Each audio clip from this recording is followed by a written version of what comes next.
Las residencias de mayores siguen padeciendo las consecuencias de la pandemia. Tras el COVID, les cuesta ocupar sus plazas.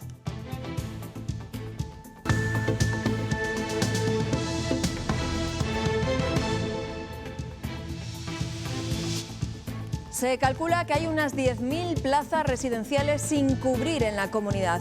El miedo al coronavirus ha hecho mella en muchos de estos centros que antes de la pandemia tenían incluso lista de espera. Buenos días, es lunes 15 de noviembre. Unas 4.000 personas han salido a la calle en Ávila para reivindicar un mejor servicio ferroviario. Denuncian que no se han recuperado las frecuencias que fueron suprimidas por la pandemia. También piden que se mejoren los tiempos y que finalicen los retrasos. Tardaba menos cuando vine a vivir a Ávila Muchas gracias en 35 años que ahora. 100 kilómetros, por ejemplo, de Madrid a Ávila, que tarda un madrileño en irse a Sevilla. Llegamos a la estación un lunes, un martes por la mañana y nos encontramos que el primer tren de aquí de Ávila no sale. El programa Arraigo ha logrado empadronar ya a más de 250 familias en pueblos de Castilla y León, Aragón y Castilla-La Mancha. Entre esos nuevos pobladores, militares en la reserva que han emprendido una nueva vida en localidades como Paredes de Nava, en Palencia. Hoy arranca en Huelva el juicio por el crimen de la zamorana Laura Luelmo. La joven profesora fue presuntamente asesinada por Bernardo Montoya, su vecino, que hoy será el primero en declarar tras la constitución del jurado popular.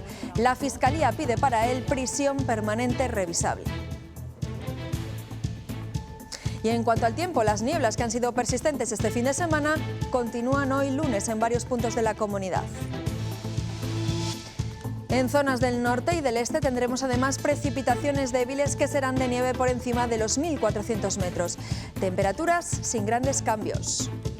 Las residencias de mayores siguen notando los efectos de la pandemia. La ocupación de estos centros no se ha recuperado. De las más de 48.000 plazas que existen en Castilla y León, 10.000 están libres. Para que se hagan una idea, 2 de cada 10 camas no están ocupadas. Detrás de todo ello está el miedo al COVID-19.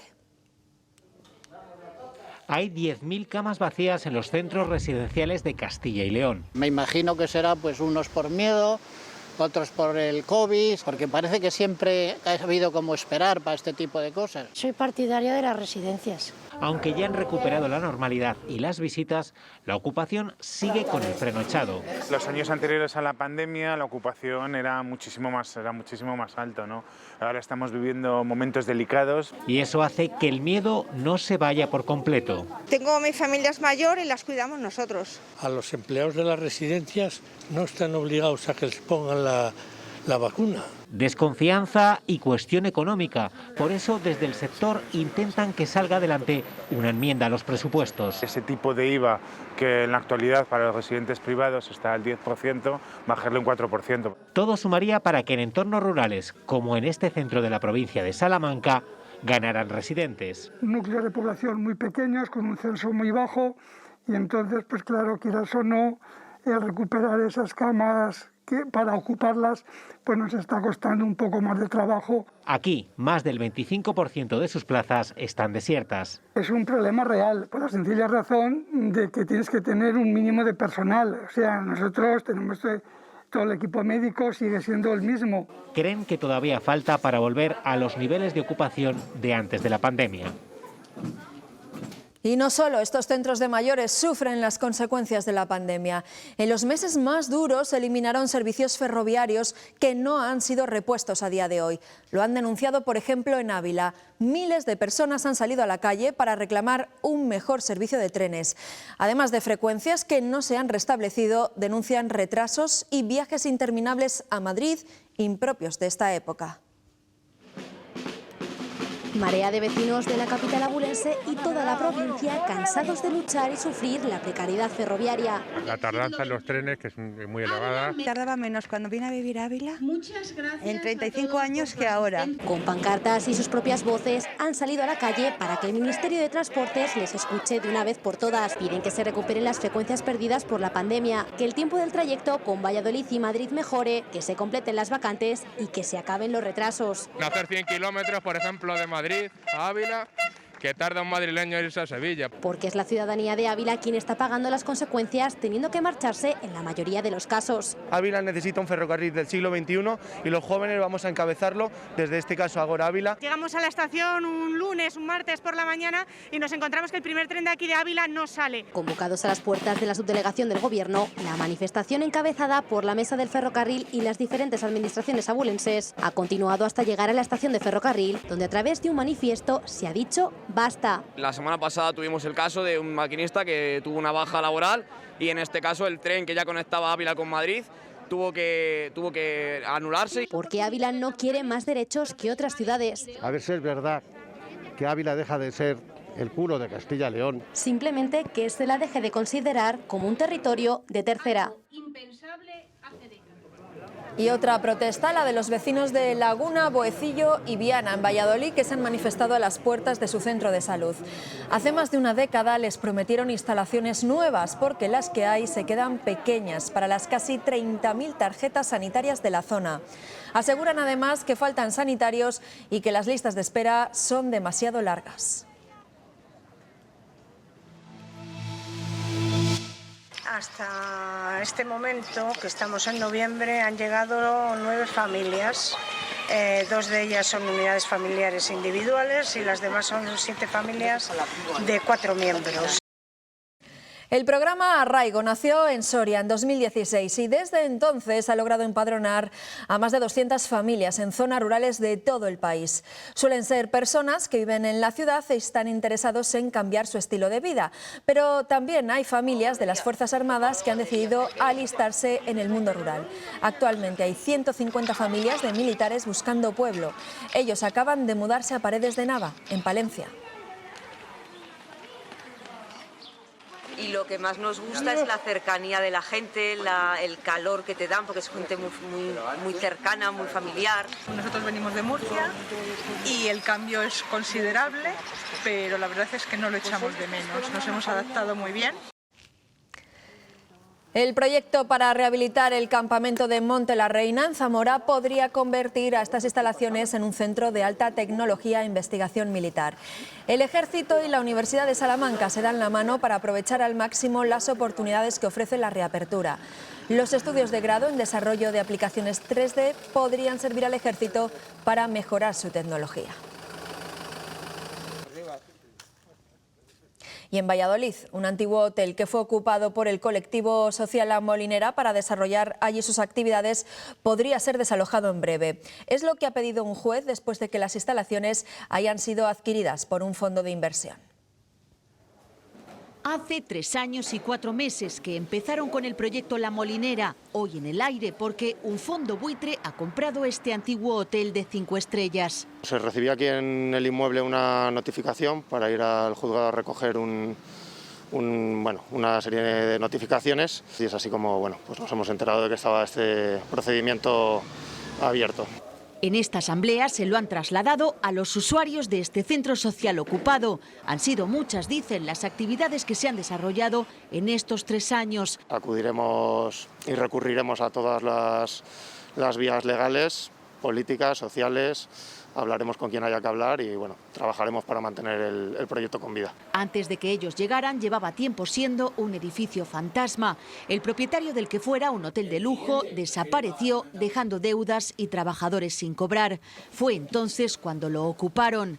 Vecinos y asociaciones lo han ido rehabilitando, pero su ocupación no ha estado exenta de polémicas y tampoco las pancartas que se han ido colgando en la fachada.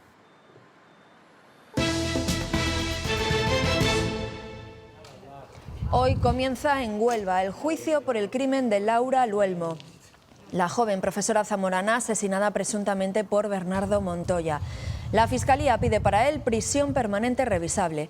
La joven desapareció en diciembre de 2018 cuando salió a hacer la compra. Montoya era su vecino. Confesó el crimen cuando se encontraba en dependencias policiales. Hoy se sentará en el banquillo y será el primero en declarar tras la formación del jurado popular. Fue en 2017 cuando la farmacéutica Bayer no tuvo más remedio que retirar del mercado el anticonceptivo Essure. Lo que se presentaba como un método innovador, no hormonal y sin grandes efectos secundarios, se convirtió en un calvario para miles de mujeres de nuestro país. En Castilla y León se ha creado una asociación para las afectadas.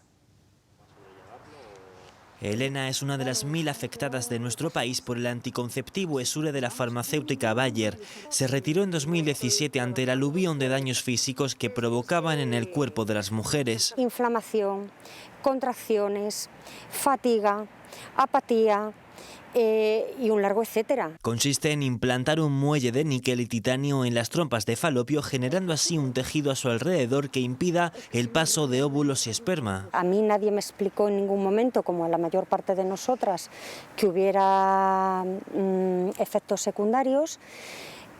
Entonces íbamos con total confianza. Son muchas las mujeres que siguen acarreando unas consecuencias que les impiden desarrollar una vida normal. Dolores de cabeza, con dolores abdominales, con varios síntomas que yo nunca había tenido. Malestares, las infecciones vaginales, los picores, hemorragias. Dicen que van a seguir luchando para dar con una solución. Porque si ya muchos facultativos desconocen este tema, imagínate a nivel institucional. En España se implantaron hasta 80.000 dispositivos de esta marca.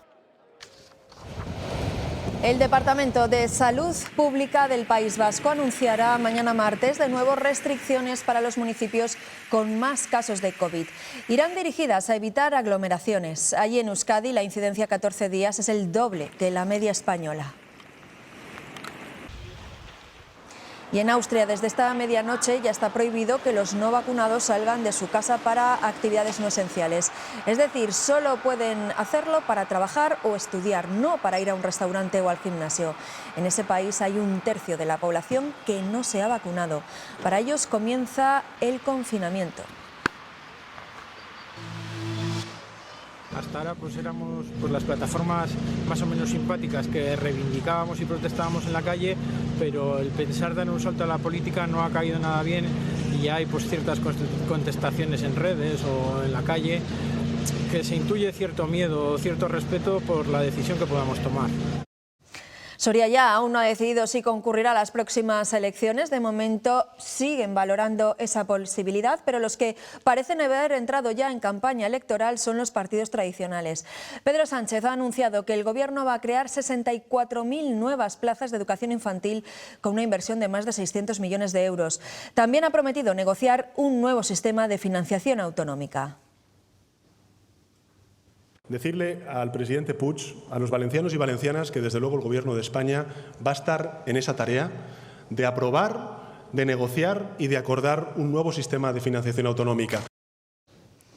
Lo hacía en Valencia, en el Congreso del PSOE, y Pablo Casado clausuraba también este domingo el Congreso del PP de Castilla-La Mancha. Allí Paco Núñez ha sido reelegido como presidente del partido. Casado ha aprovechado para alertar al PSOE de que va directamente al barranco y ha calificado de aquelarre la reunión que se ha celebrado este fin de semana entre las 5 líderes de izquierdas. Dice que fue una estrategia perjudicial para los intereses de España. Además de ser una estrategia tremendamente perjudicial para los intereses de España, es una estrategia que lleva al Partido Socialista a ese barranco, al que, habiendo arrojado a varios ministros, no se ha dado cuenta que es el señor Sánchez el que va directo a él.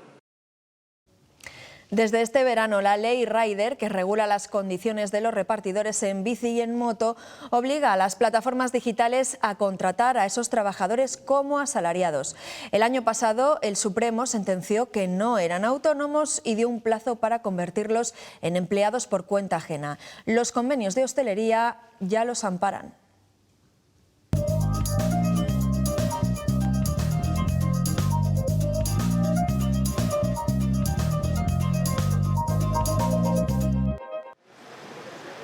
Los repartidores van saliendo del limbo legal. Ahora cambia totalmente, ahora están con su nómina. Él va a trabajar 2 horas, 3 horas, lo que le mande la empresa. Lo que se pretende es que todos los trabajadores de reparto de comida tengan una tabla salarial. Tal y como recogía el Acuerdo Estatal de Hostelería, convenios como el de Valladolid, que se acaba de firmar, asignan un salario que pasará de los 1.100 euros en el 2026. ¿Qué sucede? Que dentro de este mundillo pues hay trabajadores que, lógicamente, haciendo muchas más horas de las legalmente establecidas, pues conseguían unos salarios que ellos entendían pues adecuados, ¿no? Muchos no están conformes, pero la realidad es que ahora su sector está regulado y se los equipara a ayudante de camarero o ayudante de cocina. Se les dota de todos los derechos. Derechos en materia de descanso semanal, de jornada, de complemento en caso de incapacidad temporal por diversas circunstancias, derechos de formación. Algunas empresas como Just Eat están negociando el primer convenio colectivo de su sector. Otras, como Globo, optaron por un modelo híbrido que combina autónomos y asalariados y que ha suscitado polémica. Soy repartidor autónomo, no conozco el caso yo particularmente de ningún contratado. Para la empresa está dentro de lo legal. Para los sindicatos incumple los derechos laborales de sus trabajadores. El volcán de La Palma da señales de perder fuerza. Desciende el número de seísmos y las emisiones de dióxido de azufre. La lava sigue escurriendo hacia los deltas lábicos sin causar nuevos daños. La calidad del aire se ha mantenido en niveles buenos en las últimas horas. Hasta la fecha la lava ha arrasado más de 1.000 hectáreas de superficie y, según los datos del catastro, ha destruido 1.460 edificaciones. Esta que ven es imagen en directo que nos llega desde allí, desde la isla de La Palma. Y en Cuba, el opositor Junior García ha suspendido finalmente su marcha por La Habana tras el bloqueo del gobierno. Denuncia que agentes del Estado han sitiado su casa horas antes de esa marcha, que él había convocado ante la negativa del gobierno a autorizar la concentración prevista para este lunes. El Observatorio Cubano de Derechos Humanos ha denunciado otras acciones represivas en las últimas horas. Por cierto, que las autoridades cubanas han restituido las acreditaciones de prensa solo a 2 de los periodistas de la agencia EFE a los que se les retiró el pasado sábado.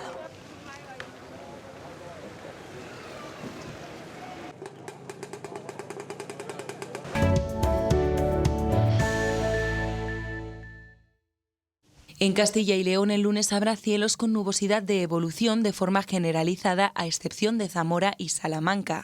Si nos fijamos en el mapa de las temperaturas, vemos que las mínimas son invernales con hasta 1 grado. El frío nocturno se corresponde a las máximas de 14 grados en la zona de León y en el resto de la comunidad entre 11 y 13 grados. No puede decirse que la pandemia y el confinamiento hayan sido el origen de una conducta alcohólica, pero sí han sido un detonante. Estos que van a ver son algunos de los testimonios de personas que han logrado rehabilitarse y que hoy recordamos en el Día Mundial sin Alcohol.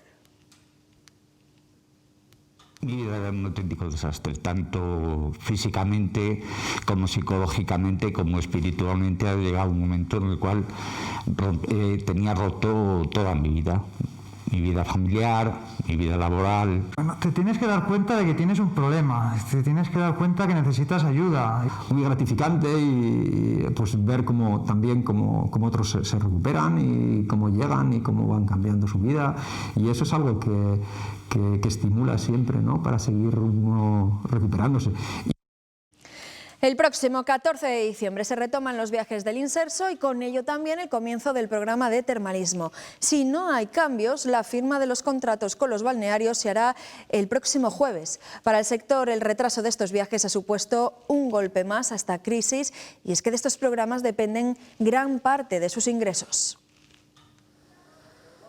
Los balnearios como este de Ledesma esperan con ansia el comienzo del programa de termalismo. En principio nos han dicho que el cronograma oficial empieza a partir del 18 de este mes, de noviembre, pudiendo traer gente pues a partir de esa fecha. Una fecha que se ha ido retrasando, lo que ha provocado importantes pérdidas económicas. La subvención que hace por plaza al cliente el Inserso es aproximadamente un 30%.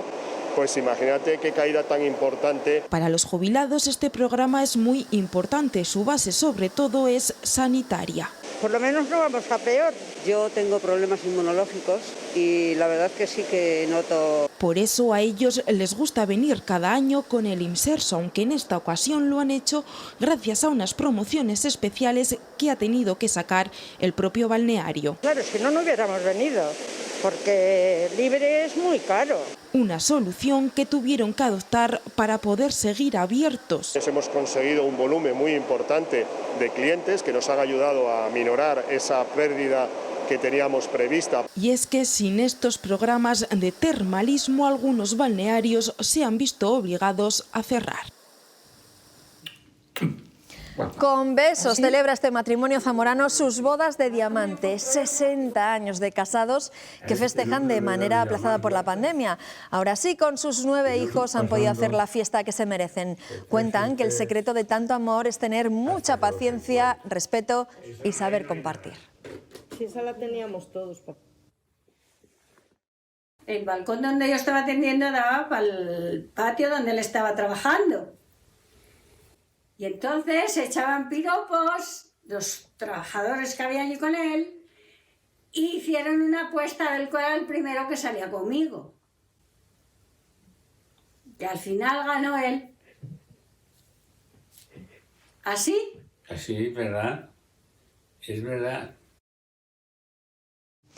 Anoche se entregaron los premios de la música en Europa. La MTV celebró su gala más reivindicativa, donde triunfó la diversidad y la visibilidad de los derechos LGTBI.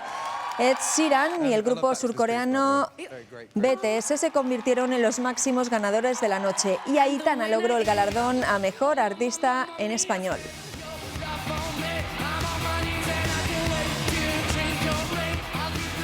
Con música nos vamos, pero volvemos enseguida después de una pausa para la publicidad. Hasta ahora.